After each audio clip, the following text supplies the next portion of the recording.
Hello everyone, good morning. আশা করি তোমরা সকলে খুব ভালো আছো। আমি অনেক ভালো আছি।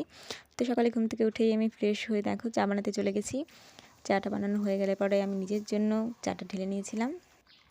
শীতকালে সকালে একটু চা না হলে হয় না, এই জন্যই আমি চাটা খাওয়ার চেষ্টা করি শীতকালের সকালে। চাটা খেয়ে আমি দেখো ব্যাগ গোছাতে আরম্ভ করে দিয়েছি। আজ ছিল আমার কোচিং, তো কোচিংয়ের জন্য আজকে এতটাই লেট হয়ে গেছিলো যে কিছু বলার নেই।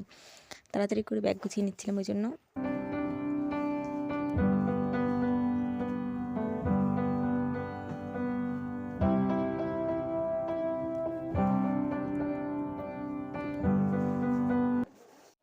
আমার ব্যাগ গোছানো এদিকে হয়ে গেছে।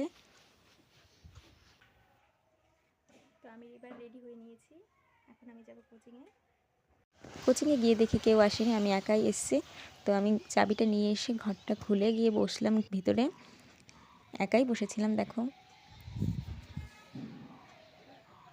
দুপুরে বাড়িতে এসে দেখি মা ভগবানকে পুজো দিয়ে নিচ্ছে।